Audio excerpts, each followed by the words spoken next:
What's up, everybody? Welcome to Tower Talk for December 3rd, 2020.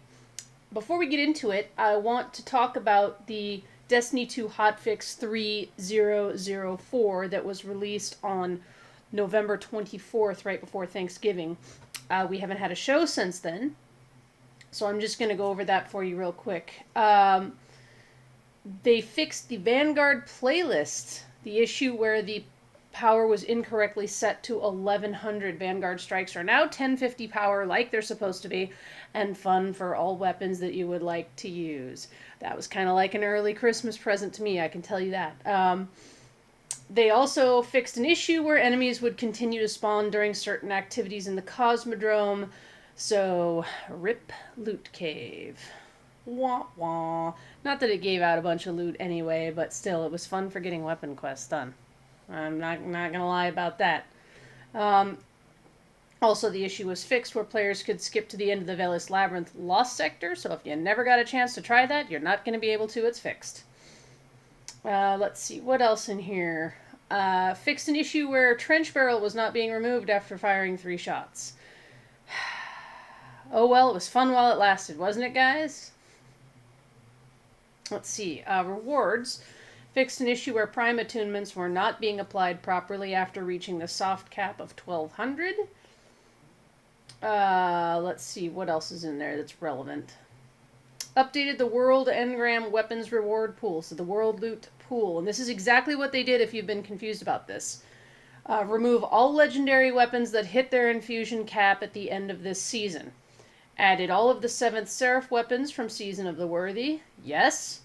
Added all of the Season of Arrival's seasonal and planetary reprisal weapons. Set weight drop chances so that the newer an item is, the more likely it is to drop. So the newer it is, the more likely you are to get it, cutting down on getting things that expire in the near future. And that's cool too. If you missed out on some Seraph weapons, or like you didn't get that perfect Cold Denial or Falling Guillotine, you have chances. From the world pool, but nonetheless, you have chances. And I believe that applies to tokens. Vanguard tokens, Gunsmith tokens. I believe that pool applies to them as well. Let's see. Reduce the number of bounties required for the new light quest from 3 to 1. That'll be nice if I play through on my alts. Let's see.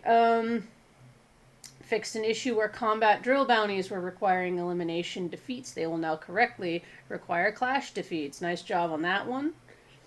Let's see. Fixed an issue where players already have the seasonal artifact, but the season quest does not progress. Good news for a lot of people that were stuck. Fixed an issue where lure mods were duplicating. Can confirm there's still a version of this that's happening.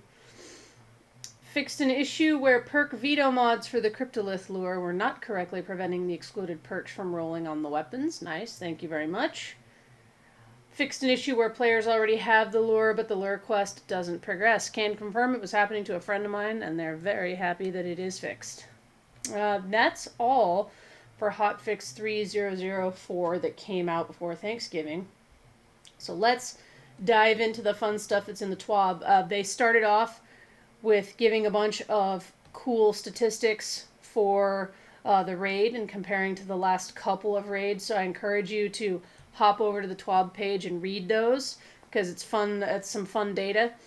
Iron Banner begins at 9 a.m. on December 8th, running through 9 a.m. on December 15th. So all of you Iron Lords out there, get ready to saddle up, lock and load, because it's time to go do your thing. And we've got a new Iron Banner quest. I did see the steps for that detailed. It looks pretty cool.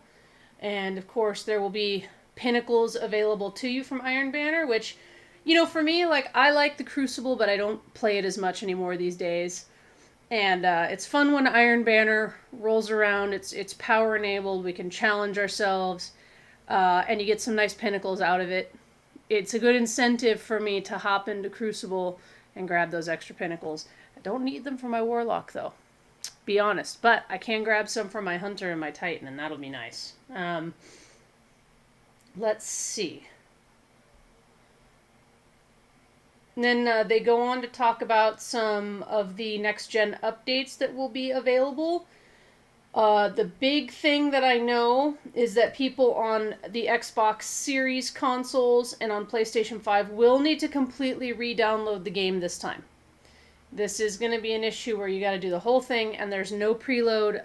That is reserved for like expansion launches and stuff like that. So you are going to get stuck on that. You're going to have to download that as soon as you can, and it's going to be the whole game.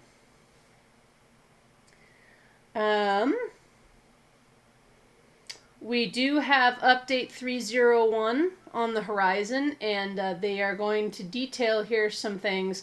The first item that's detailed here, I'm super excited about. This is something that I thought was going to take much longer than this. So this is ultra good news, coming way sooner than expected, which is that the Prophecy Dungeon will be returning to Destiny 2 on December 8th, 2020. That's right. The fires of the Iron Banner will be lit, and the Prophecy Dungeon will return on December 8th. Just as before, the endgame activity is free to all players. Powerful rewards may be earned from each checkpoint once per week. That was true before. Also, players may complete the dungeon once per week to obtain a pinnacle reward. So, Prophecy will be the dungeon pinnacle source going forward, which is great. Also, the previously featured weapons and armor rewards are going to be available once more. So, your Moonfang armor, the Aikilos weapons that were in the dungeon, the reprised Trials of the Nine armor, the Coda sets, all going to be available from Prophecy just as they were before, which is great, great, great news. And here's another item that I'm super excited about, and I'm only kind of irritated that I can't use it before December 8th, but we're almost there. We're almost there. The Destiny Companion app as it relates to bounties. Beginning next week, players may acquire bounties from Destiny 2 vendors using the Destiny Companion app. Fan-freaking-tastic news. I mean, amazing. I no longer have to do a tour of the area. I can just pick them up. Now, there is one restriction, which is that they can only be acquired when you're offline, in orbit, or in the tower. So it's kind of the same rules as switching a weapon off your character using an app, right? You gotta be offline, in orbit, or in the tower. But that's cool. That's easy. I mean, in orbit is simple, right?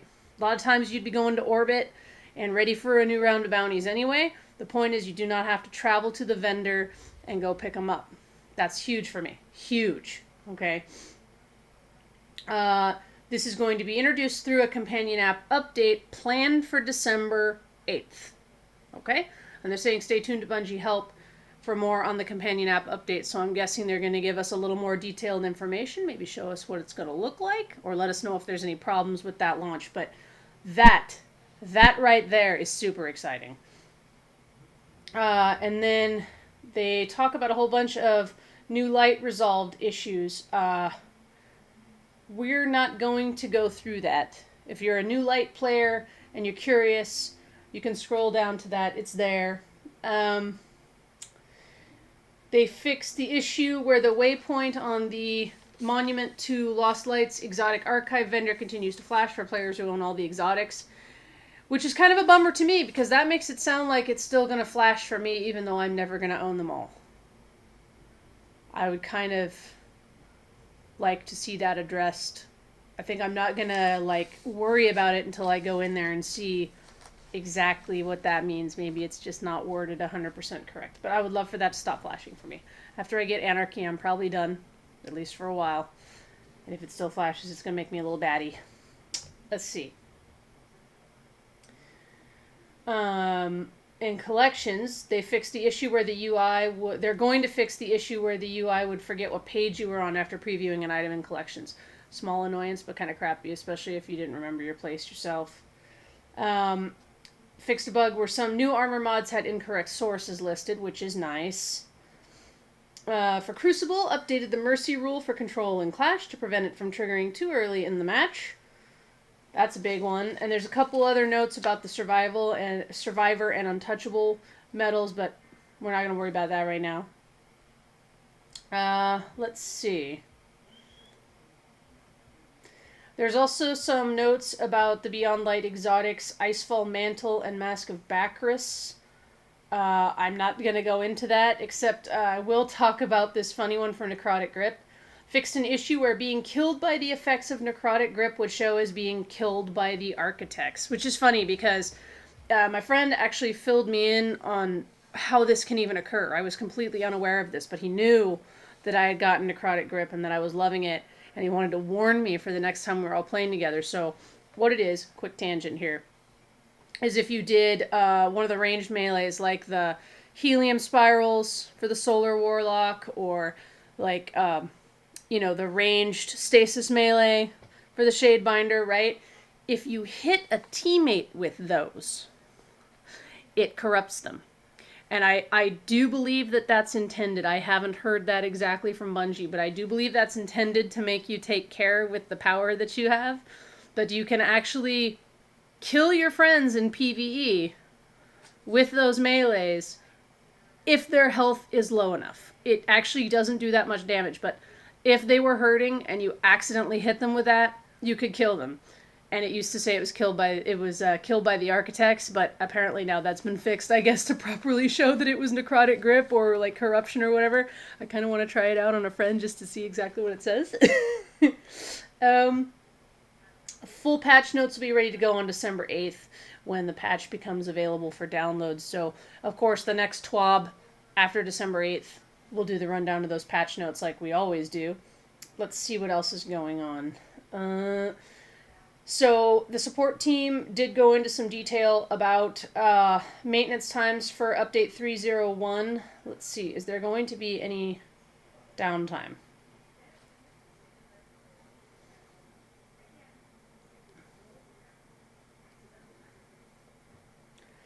Okay, so this is important. On December 8th at 8 a.m. Pacific time, players will be removed from activities in Destiny 1 and 2 and won't be able to log back in until 9 a.m. Pacific when update 301 is available. So there's going to be about a 1 hour downtime. And then the ongoing background maintenance is expected to conclude at 10 a.m. Pacific. Okay. Then they talk about that next-gen console update in a little more detail, patch sizes, for each of the platforms are detailed on there. If you'd like to have a look, visit TWAB and check it out. Upcoming resolved issues. There's some good stuff in here. The lift tubes and the Warden of Nothing Strike fully drain super energy. Funny thing, though, I don't see a note about that damn door closing on you if you aren't the first person up. But hey, at least it won't take your super energy anymore. Yikes. The Fanatic Triumph is not being awarded after defeating the Fanatic in the Forsaken campaign, so it looks like that's due to be fixed. The Hitless Triumph is not being awarded after defeating all the Barons in the Forsaken campaign. I'm curious, though. I'm curious. Does that mean that if you defeated all the Barons in Forsaken and defeated the Fanatic in Forsaken, and you've done it on all three of your characters, I mean, like, you'd be a beast if you've done all that with Beyond Light 2 and you didn't play Forsaken before. Does that mean that you can't get those triumphs because the adventures no longer exist? I'm just putting that out there. What happens if you're unable to complete that campaign on any of your characters because you've already done it, but the triumphs didn't unlock? Are they going to unlock retroactively? That's a little question I'd like to have answered. Just for all of you out there that it affects. Looped emotes such as the Luxurious Toast and Feline Fancy emotes disappear and leave players in a static position after the first loop ends. So I'm assuming that means I get my Javelin Staff back. It won't disappear. My Flaming Table won't disappear. All those good things. So it'd be nice to see that fixed. And they're also due to fix the Adored Sniper Rifle not being able to be acquired from collections. So that's all of that stuff. And then we'll go down the known issues right now. Players who are colorblind may have difficulty seeing trails in Wrathborn hunts. Oops, somebody forgot to make those a color other than green in colorblind mode. Whoops. In the Last Wish raid, players will get the placed relic prompt for Riven's Heart even if they aren't holding it. Weird. Binary System Ornament for Symmetry disables enemy highlighting in Seeker mode. Some players are being forced to reacquire the Cryptolith Lure every time they launch the game. That would be super annoying. Major enemies that drop moon weapon parts aren't spawning. Not cool. So that super duper affects anybody that hasn't played that content before. But, for most of us, not a big deal, but still sucky. The Scourge of the Past armor can't take Season of Arrivals mods. Oops. The Strength of Memory challenge can't be completed. I'm not sure what that one is. Anyway. There's a note about a ghost shell having a problem. Not important. Lost Lament quest sometimes progresses inconsistently or not at all, and sometimes needs to be abandoned and reacquired to continue. Fortunately, I didn't experience this, but I'm pretty sure one of my friends did. Let's see. Kills with the Jade Rabbit exotic scout rifle no longer auto-refill its magazine. Bummer. I wonder what this one means. The Halcyon Visage exotic sparrow takes shaders poorly. Now I want to find the Halcyon Visage. I'm sure it's in my collection, and see what that means. Any of you using Halcyon Visage and you're unhappy with your shaders, looks like they know about it and they're looking into it. Selfie emote functions poorly on ultra-wide monitor setups. I don't know what that means.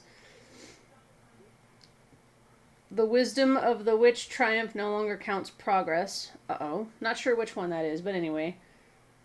Some players cannot progress past the first mission of A Guardian Rises. Interesting. The Drifter sometimes misgenders players in idle dialogue and gamut dialogue. And I just want to take a moment here to call out that I really like that is a priority at Bungie that's addressed on a known issues list, because there's so many developers still that would be like, well, so what? So what? It doesn't matter. And misgendering is a big, big deal. Whether you identify as what you were born as or by something different than what you were born as, it is super important to get that right. And I want to give Bungie props for continuing to treat that as something important. So, thank you, Bungie. Let's see.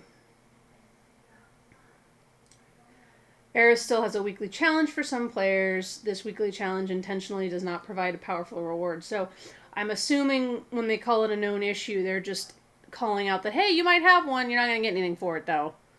And they're probably going to fix it so that it no longer shows up for anybody. Flawless execution on the Way of the Wraith Hunter subclass has a delayed trigger. Not sure what that means. Haven't tried it yet. But anyway. Resetting Valor rank on step 4 of 5 on the Light Reforged Crucible quest prevents future Valor earned from being recorded for the quest. Whoops. That's not good. So if you happen to reset your Valor rank during that time, you're going to lock the quest. Not cool. Multiple ships have their rocket effects floating behind the ship model. Yes, I have seen that myself, but fortunately not on any of mine that I'm using. Shiver Strike Titan Melee does not function with the heavy-handed mod. Okay, so they know about that if you've been stressing. Collections go back to the main menu instead of the previous screen. Yep, we know about that. HDR isn't working as intended. Okay. We're investigating player reports that their veteran dialogue has been replaced with new character dialogue. I don't think that's been happening to me, but now that I know that that's the thing, I'm going to watch for it. Just out of curiosity. But that should be a simple, database thing. They know how long you've been playing for. They know what date you started. What dialogue you're supposed to have, right? So, that's it for all of that for the TWAB. And I do have a few more things that I would like to talk about. Get out my notes here.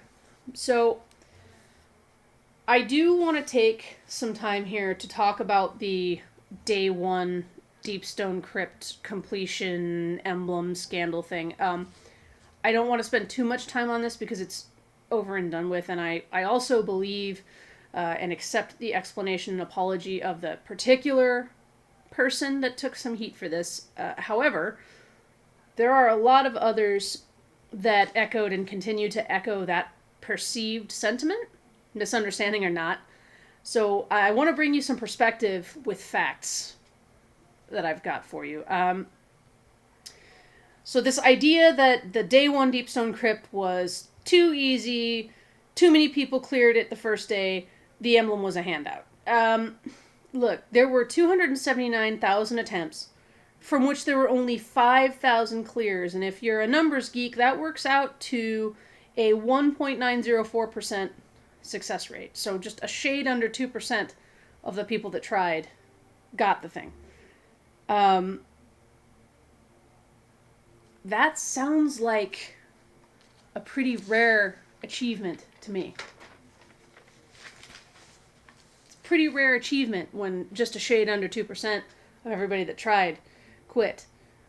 If previous World's First raids had given 10 days of prep time, with our current improved leveling system, I might add, and were held on a Saturday like this one was, we would have seen similar day one clear percentages, maybe with the exception of Last Wish, because its difficulty is pretty exceptional, right? Doing that one in 24 hours is a pretty big ask in contest mode, right?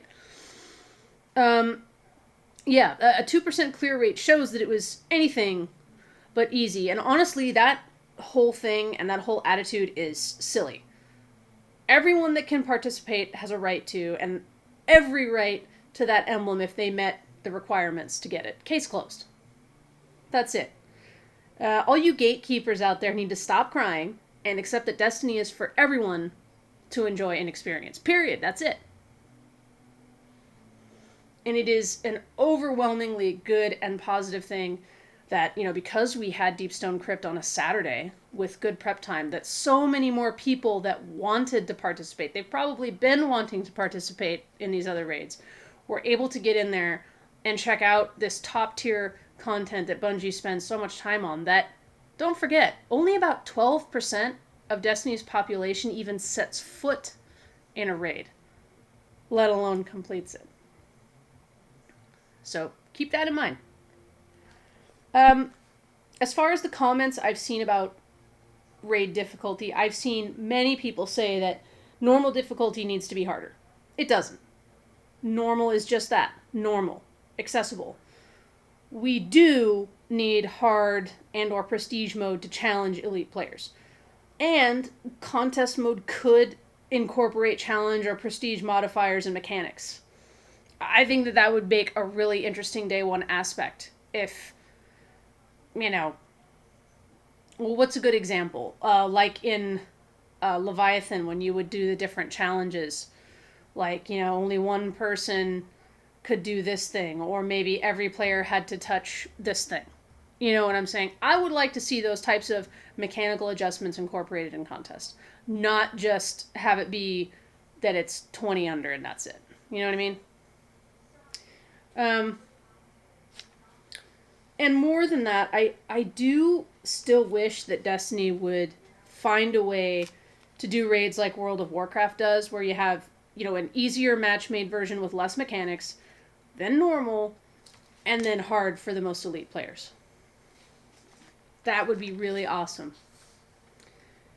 Another prominent player asked seriously on Twitter the other day why all Destiny content isn't built like raids, with that level of difficulty and that level of puzzles and so on. And the community manager, DMG, gave a great answer about finding balance between solos, fire teams, different skill levels and time to play, etc., which was 100% right on. I mean, look, number one, Bungie is inclusive and not into being exclusive. Okay? Destiny is for everyone. No matter how you feel about it, that's the truth. Number two, when we get down to brass tacks here, what that person suggested would kill the game that they love to play. The very thing that they love and want to be more challenging would die.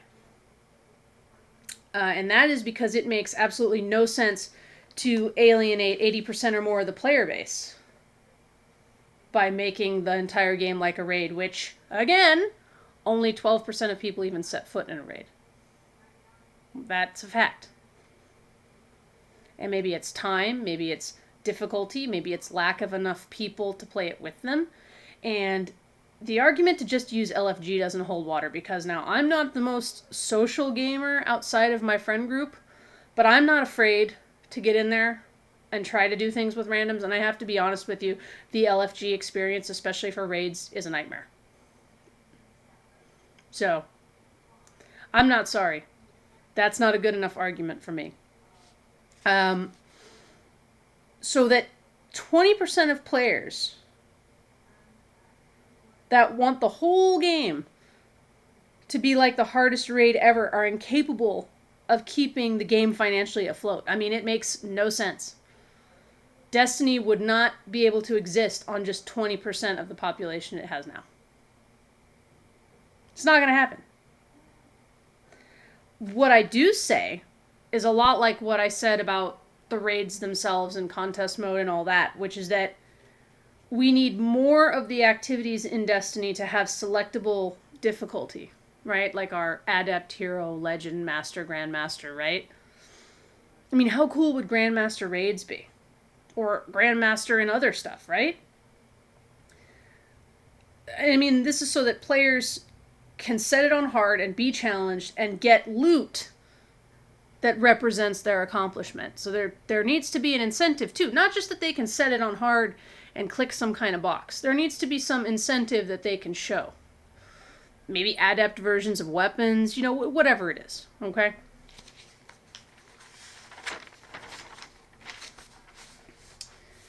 So, last but not least, what weapons and gear am I enjoying right now? Oh my god, the Lament. Firstly, the quest was exquisite, I thought. That alone was great. But then, the Lament is the literal Yallarhorn of swords. Like, I'm not kidding. This thing is an enemy deleter. It reaches into the game code and erases yellow bars from existence. You have to get it as soon as possible and experience it in its present form before Bungie decides to do something to it. For real. Because, let's just say I'm no longer worried about the day that Falling Guillotine sunsets. Because the Lament is always going to be there for me. The other thing I'm really enjoying right now are the Necrotic Grip Warlock Gauntlets. I finally got those from the solo legendary Lost Sector, and holy cow, they are something special when paired with Thorn. It's completely cracked. The Thorn kills proc the poison effect, but so do all melees. Charged, uncharged, projectile, any objects you're carrying, like, say, the orbs in the Corrupted Strike, for example.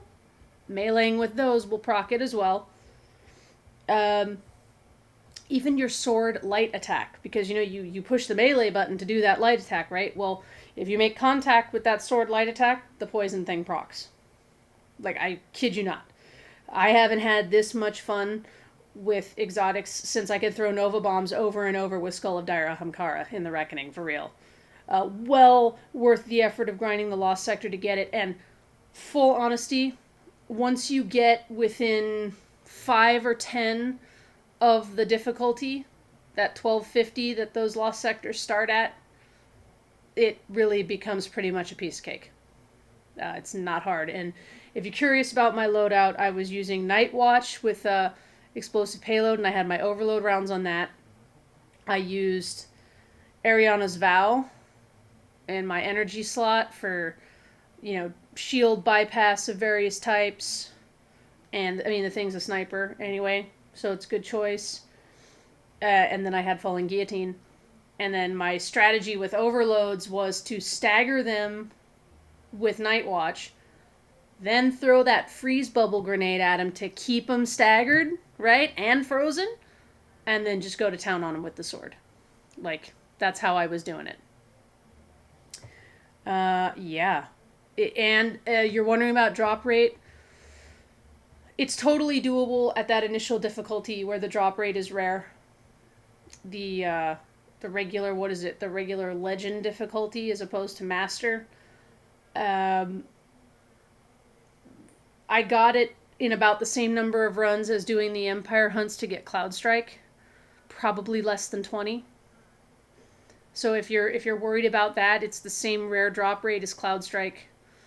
Just keep at it and you will get it. Another tip that I can offer is wait for the gauntlets to be up when you need to do Bunker E15. That's in the Eventide Ruins on Europa, because you've got those little robot helpers, and they do make a huge difference. Just make sure you let out all the different ones. That one room in particular, there's 3 different cages, so make sure you let them all out so you have them to help you at the end. But makes a huge difference, distracts the enemies, and they actually kill some of them sometimes too. Or at least do serious damage, so you can just pick them off. And like, you know, that's why I say bring Ariana, because you got the big Vex Hydra. You can just shoot through a shield with Ariana's Vow. You can just pick at him. Headshots, right? That's what I did. Alright, everybody, that's it for today's Tower Talk. Until next time, take care of yourselves, be excellent to each other, and I will see you all Starside.